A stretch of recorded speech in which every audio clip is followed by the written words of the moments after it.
नमस्ते दोस्तों। आज के इस टीकेंटर वीडियो 9 में हम सीखेंगे कि कैसे हम स्प्लैश फिल्म डिजाइन करें रिज्यूम ऐप के लिए।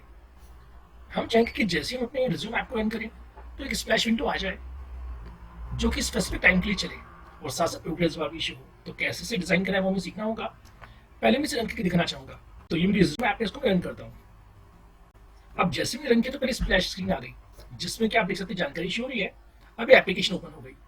तो भविष्य में जब भी आप कोई एप्लीकेशन बनाएंगे तो आप चाहेंगे कि ऐसी विंडो ओपन हो जाए। बाकी अगर आप देखें तो जैसे ही मैं यहाँ पे सर्च ऑल पे क्लिक करूंगा तो हमने वीडियो 8 में जो सर्च फ्रेम सीखा था वो सर्च फ्रेम अपीयर हो जाएगा। अभी क्योंकि कोई डेटा उसे नहीं मिला तो इसलिए हमें शो कर रहा है कि डेटा नॉट फाउंड। अभी डेटा में शो कर रहा है।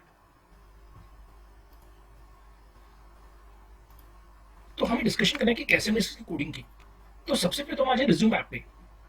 हमने रिज्यूम ऐप में यहाँ पे कुछ चेंजेस कर दिए हैं। जब हमने सब कुछ इंपोर्ट कर लिया तो हमने इंपोर्ट किया सब प्रोसेस को जिसपे से हम कॉल नाम का फंक्शन यूज करना चाहते हैं जो कि हम पहले भी एक बार यूज कर चुके हैं सर्च में। हम एग्जीक्यूट करना चाहते हैं पाइथन नाम के एप्लीकेशन को पाइथन और एक्सी को, और हम चाहते हैं कि ये फाइल रन हो जाए क्योंकि जो विंडो ने बनाई है स्प्लैश विंडो उसका हमने नाम दिया splash stream share equal to 2। जैसे कि हम पहले भी देख चुके हैं कि अलग से कोई कमांड विंडो ओपन हो किसी को वो कमांड विंडो मान लेगा। बाकी सब पुरानी कोडिंग है। तो जब तक ये कंप्लीट नहीं होगा तब तक आगे के ऑपरेशंस परफॉर्म नहीं होंगे। तो चलिए अब हम बात करें स्प्लैश स्ट्रीम की हमने कैसे से डिजाइन किया। हमेशा की तरह इंपोर्टिंग परफॉर्म किया। यहाँ पे जो हमें इंपोर्ट करना था कुछ ऐसी भी चीज जिनको यहाँ यूज नहीं किया तो उनको हम कमेंट कर सकते हैं। यहाँ हमने यूज किया है टपल का विड्थ हाइट एक्स वाई का। मैं विड्थ और हाइट रखना चाहता हूँ 600 400 और लेफ्ट टॉप से डिस्टेंस चाहता हूँ मैं 150 100। यहाँ मैं चाहता हूँ कि हमारा जो लूप है वो 3 टाइम्स चले, यानी जो प्रोग्रेस बार है वो 30 तक काउंट करेगा, लेकिन आप बढ़ा के इसे 100 भी कर सकते हैं, जो भी वैल्यू करना चाहे कर सकते हैं।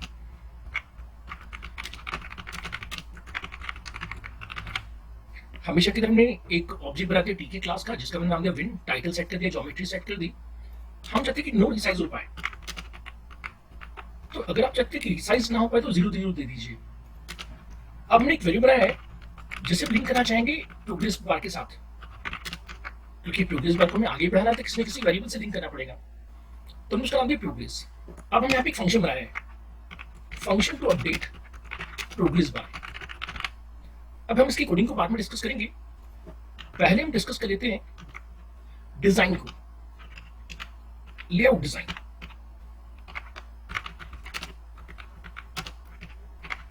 अब लेआउट डिजाइन को समझने के लिए मुझे इस प्रोग्राम को रन करना होगा।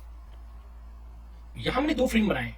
एक फ्रेम जिसमें मैंने प्रोग्रेस बार को शो किया है जिसको मैंने फिल किया है एक्स में, और दूसरा जो फ्रेम मैंने बनाया है जिसमें इमेज को शो किया लेबल के अंदर।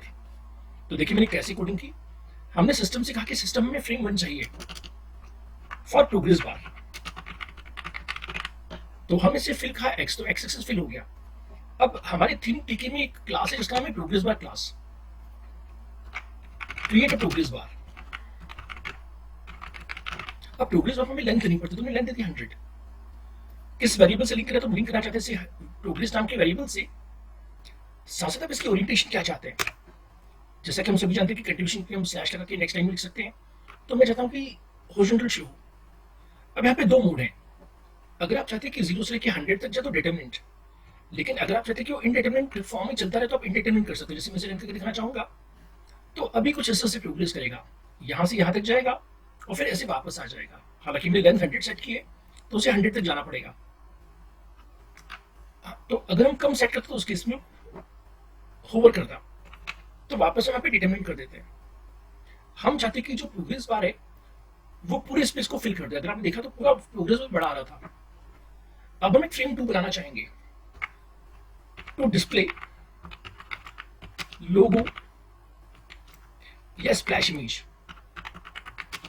For project title. तो जो भी आपके प्रोजेक्ट का टाइटल हो वो आप यहाँ पे लोगो डिजाइन कर सकते हो। हमने एक फ्रेम 2 बनाया विंडो के अंदर, उसमें कहा फिल इक्वल टू बोथ।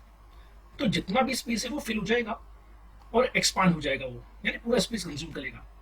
अब हमें यहाँ पे उसके फोटो इमेज क्लास का जिसमें हमें मेंशन करना पड़ता है स्प्लैश इमेज। तो आपने देखा कि जब मैंने रन किया तो ये कुछ दिख रहा था, तो ये मेरी इमेज बना लिया पेन ब्रश में। तो आप भी पेन ब्रश में ऐसी कोई इमेज बना के यहाँ यूज कर सकते हैं अपने प्रोजेक्ट के रिक्वायरमेंट के हिसाब से। अब जो लाइंस रिक्वायर्ड उन लाइंस को हटा देते हैं। यहाँ पे हमने एक लेबल बनाया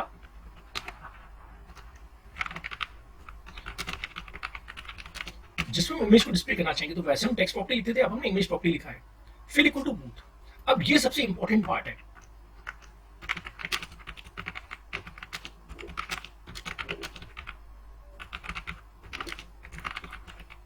जब भी हम किसी फंक्शन को डायरेक्टली कॉल करते हैं, जैसे यहाँ पे मैं डायरेक्टली कॉल करता है इस फंक्शन को अपडेट प्रोग्रेस टू, तो हमारा यूआई ब्लॉक हो जाता। कारण क्या कि हमारा जो टीके इंटर विंडो है तब तक ड्रॉ नहीं होगा जब तक कि मेन लूप कॉल ना हो। तो अगर गलती से कोई इसे कॉल कर देता तो गड़बड़ हो जाएगी। This is wrong way, blocks the UI. आप इसे ट्राई कीजिएगा, लेकिन हम सिस्टम से रिक्वेस्ट करें कि सिस्टम हमें इमीडिएटली इस फंक्शन को कॉल नहीं करना है। Call update progress only after 100 मिली सेकेंड्स। अब 100 मिली सेकेंड्स का मतलब है 1/10 ऑफ अ सेकेंड। इससे फायदा ये होगा कि हमारे मेल लूप को एग्जीक्यूट करने का मौका मिल जाएगा और हमारी टीक इंटर विंडो शो हो जाएगी। फिर अपडेट प्रोग्रेस नाम का फंक्शन 1/10 सेकंड के बाद कॉल होगा। अब सबसे जो हमें कोडिंग डिस्कस करनी है वो है अपडेट प्रोग्रेस की कोडिंग। हमने वेरिएबल के लिया, कोई भी वेरिएबल ले सकते हो, आपने चाहे उसे मैक्स तक। अब जैसे मैक्स को आप कम या ज्यादा भी कर सकते हैं, जैसे हमने 30 कर दिया था बीच में। अब हम यहाँ पे वैल्यू को अपडेट कर रहे हैं। आप यहाँ पे कुछ और ऑपरेशन करना चाहिए जैसे डाउनलोडिंग, तो वो भी यहाँ पे आप लॉजिक लगा सकते हैं। अब हम प्रोग्रेस बार की वैल्यू को अपडेट कर रहे हैं। Update value of progress variable. तो पहली बार की 0 था, लेकिन बाद में की को इंक्रीमेंट कर रहे हैं, तो 1 2 3 4 इस इंक्रीमेंट होता रहेगा। अब टाइम नाम की मॉड्यूल में स्लीप नाम का फंक्शन है जो सेकंड्स लेता है, तो यहाँ पे 0.1 सेकंड है, जिसका मतलब है 1/10 ऑफ अ सेकंड इनटू कितना समय वो लेगा, तो इनटू 30, तो ये 3 सेकंड्स लेगा। लेकिन क्योंकि मैं 0 से काउंटिंग कर रहा हूं, इसका आंसर ये 4 सेकंड्स लेगा। जैसे मैं 1 से शुरू करूं तो ये कंज्यूम करेगा 3 सेकंड्स। तो टेक्निकली 3 सेकंड्स तक हमें स्प्लैश विंडो दिखेगी। अगर यहाँ पे मैं 100 कर दूं तो ये 10 सेकंड्स तक शुरू होगा। तो आप इसे बढ़ाया घटा सकते हैं, डिपेंड करता है कि आप कितना जल्दी से बंद करना चाहते हैं। तो मैं नहीं चाहता कि 10 सेकंड तक हमें डिस्टर्ब करे, तो मैंने 30 कर दिया, तो ये 3 सेकंड्स तक आता रहेगा। तो इस वेरिएबल को बनाने का ये एडवांटेज कि आप इसे कम ज्यादा कर सकते हैं। अब ये बड़ा जरूरी काम था यहाँ पे, window dot update idle task to refresh UI. हम चाहते कि जितने भी हमारे यूआई वो अपडेट होते जाए। अगर इसको हम कमेंट कर देंगे तो यूआई अपडेट नहीं होगा। इसको चलिए ट्राई करते हैं, इसको कमेंट कर देते, देखें क्या होता है। अब देखिए प्रोग्रेस बार का लूप चल रहा है लेकिन अपडेट नहीं हो रहा, क्योंकि हमने स्लीप लगा दिया। तो उसको एक्टिवेट कर देते हैं, जिससे कि जितनी भी हमारे टास्क पेंडिंग है वो परफॉर्म होते रहे। अब देखिए आइडल टास्क को हमने अपडेट किया तो ये ऑपरेशन परफॉर्म हो रहा है, और इस तरह से हमारा ये जो प्रोग्रेस बार है आगे बढ़ गया। अब तो दोस्तों आप सभी का बहुत बहुत शुक्रिया मेरे इस वीडियो को देखने के लिए, और उम्मीद करता हूँ कि आप इस प्रोग्रेस बार को अपने किसी भी प्रोजेक्ट में यूज कर सकते हैं। शुक्रिया सभी दोस्तों का।